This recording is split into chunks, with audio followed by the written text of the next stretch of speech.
For 16 years, I did hard physical work, far away from my family. I worked in Kuwait. I worked in Hong Kong. I took care of other people's families so that my own daughters will never have to struggle like me. That was the promise I made to myself. My children will never have to do this kind of work. Then last fall, I stood at a creek here in Missouri, and I watched my daughter shovel gravel with her own hands, covered in dirt, tired, working harder than she has ever worked in her life. And I have never felt so proud. And here is the surprising part. Those piles of sand and gravel save us more than $10,000. And we got them, basically for free. Let me tell you the whole story.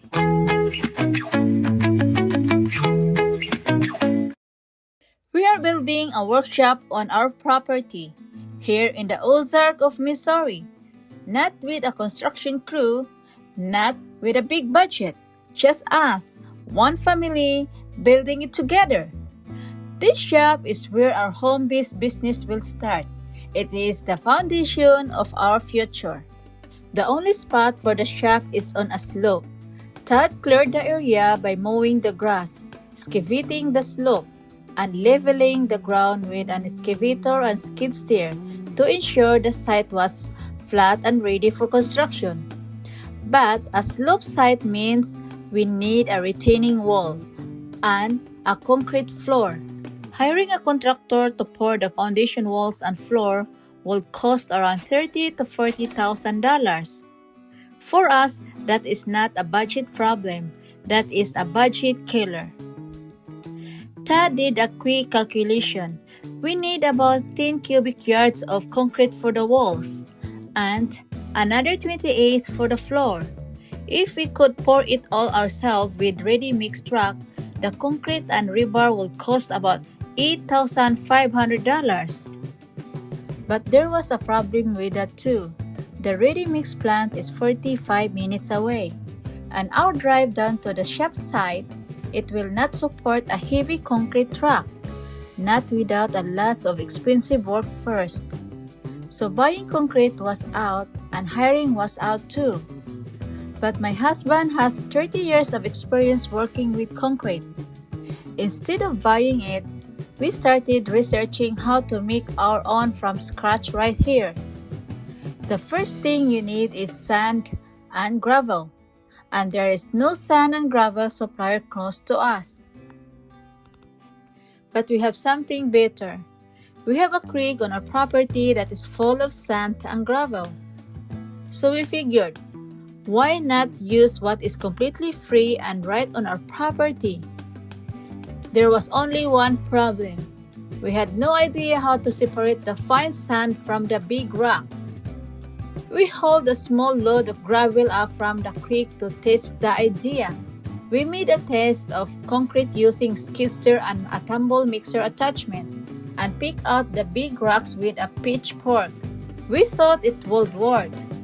The sand looked small enough. We mixed it up, poured it out, and waited to see. And it's failed. It was not good concrete. The rocks were too big, and there was not enough sand in the mix. We could have given up right there. We could have said, okay, this is why people pay contractors. But if you know my husband, you know that is not how he thinks. The problem was clear. We needed to screen out the large rocks. So Todd looked around at what we already had, and his eyes landed on the expanded metal ramp from our utility trailer. It is like a heavy steel mesh with holes just the right size. My husband always has new ideas. So we went back to the creek. We hauled a full dump trailer of gravel to test it. We laid the gate at a slant in the back of the trailer, and Mile and I started shoveling gravel against it. The fine sand fell through the holes onto a tarp. The big rocks rolled off to the side into a skid steer bucket. And this is the part I will never forget, because screening that gravel meant shoveling by hand, load after load, and my daughter Mal was right there with us. Mal has never done this kind of heavy work before, never in her life. She came to America 1 year ago, and now here she was, standing at a creek in Missouri, shoveling gravel against a steel screen. There is one moment I still see clearly. Mal was standing there, holding the shovel, covered in dirt. I could see she was really tired. This work is heavy and her body was feeling it. Nobody was telling her to keep going. She just took a breath, adjusted her grip on the shovel, and kept working. That was the whole moment. But standing there watching her, I wasn't seeing my daughter move rocks. I was seeing her grow. I was seeing a young woman learning that she is stronger than she thought, choosing to push herself when nobody was forcing her to. All those years I worked abroad, I carried the struggle alone. I missed birthdays. I missed so many moments with my girls because I was building a future for them from far away. But this was different. Mal wasn't struggling because she had no choice. She was there with her family, learning, growing, being part of something we are building together. That is why I felt proud of her. We made another test batch with the screened material. To test the new sand, Todd used a excavator to build a landscape area for our fire pit.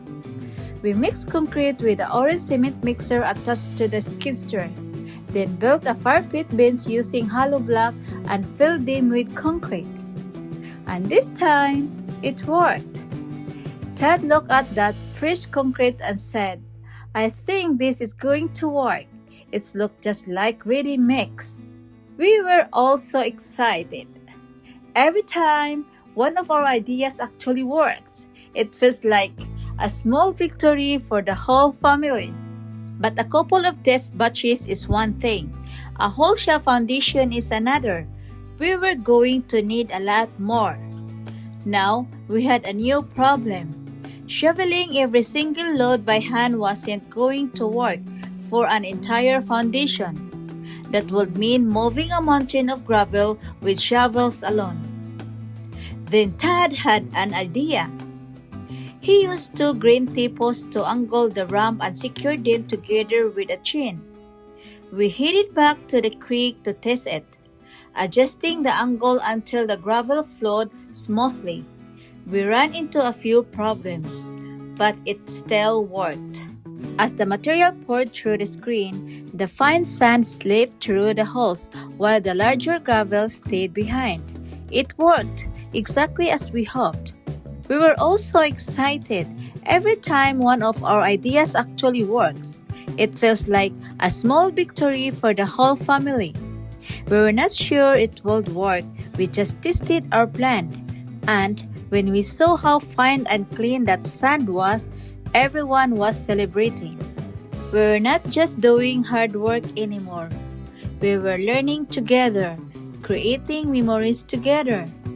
Free sand, free gravel from our own creek, with a screen we built ourselves. But solving one problem only revealed another. Soon we will be building the shop, and there was something we hadn't considered. Loose piles of sand and gravel are incredibly difficult to scoop with a skid steer. Every bucket spills material. Every scoop wastes time. We needed something to push against. Todd already had an idea. Instead of throwing together a temporary bin, he wanted to build something that would be useful for years. So we poured a real concrete foundation wall and turned it into our material bin. That single project solved far more than one problem. It gives us a solid place to store our sand and gravel. It lets us test our concrete wall forms before pouring the actual foundation. It gives us the perfect opportunity to put our new mixer through a full-scale trial. And we could calculate exactly how much concrete the shop would require. We set the forms, mix the concrete with our new mortar-style mixer using our own screened creek sand. Pour the first section, then raise the forms and pour the second. And it all worked, sturdy, firm, and reliable. That little bin proved something big. Our forms work, our mixer works, our creek sand works, and now we know exactly how much material we needed. To build the shop, we would need 15 full trailer loads. But here's the thing about our creek. The water drops just long enough for us to reach the gravel for a short window in late fall and early winter. Then winter comes, the ground freezes solid, snow covers everything, and hauling comes to a stop. And when spring returns, the melting snow turns the ground into mud. And once the heavy rains arrive, the creek floods, cutting off access completely. That gives us a very short time. Whatever gravel we hauled before the snow and the floods was all we were going to have for the entire project. So we had a race against the water and the weather, 15 loads before the creek rose. Todd improvised a way to attach the screen right onto our dump trailer. He welded a frame out of angle iron to support the ram on the utility trailer, clipped everything together with pliers, and we drove back down to the creek. Down at the creek, we used the skid steer to dig the gravel and dump it through the screen into the trailer. And Mile and I worked inside the trailer, shoveling the screened sand toward the front to make room for more. Load after load, trip after trip, it was not easy work. My arms were sore, Miles' arms were sore, but we were happy because we were working as a team, as a family. We were doing good. 12 loads hauled.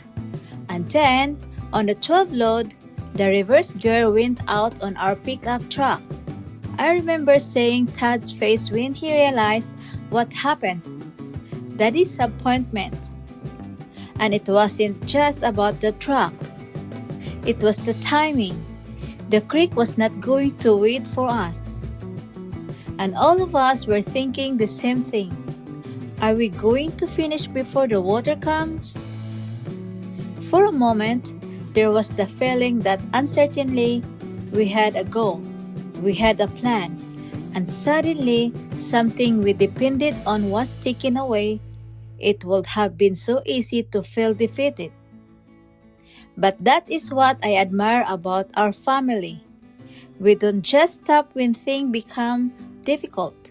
We look at what we still have and we ask, what can we do next? The pickup could not reverse, but our Yukon could still pull the trailer. So Todd hitched the trailer to the Yukon and kept hauling.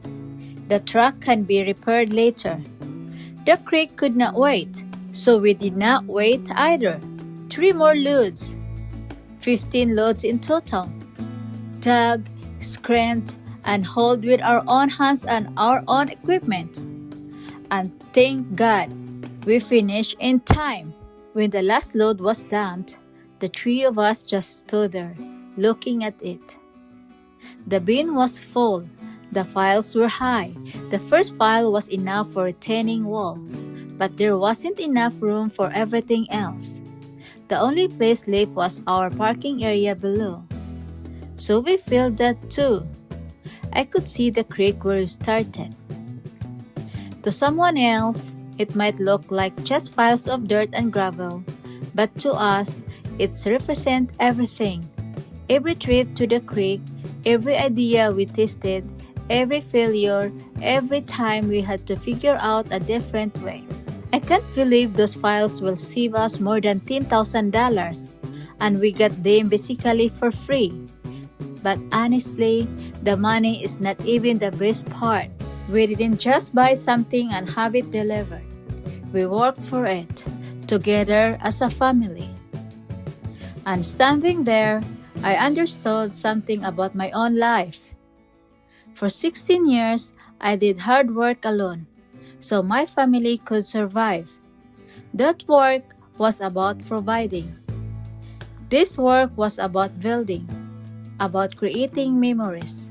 It was still difficult, but it was filled with laughter and teamwork and purpose. Hard work alone is survival. Hard work together is a life.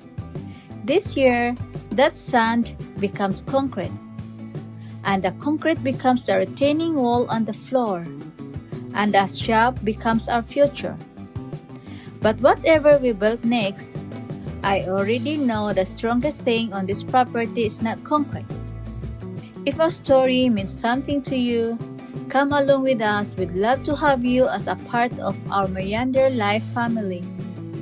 If you enjoyed this video, please give it a thumbs up, subscribe to the channel, and turn on the notification bell so you don't miss our next adventure. Thank you so much for watching and we'll see you in the next one. Until next time, take care and salamat!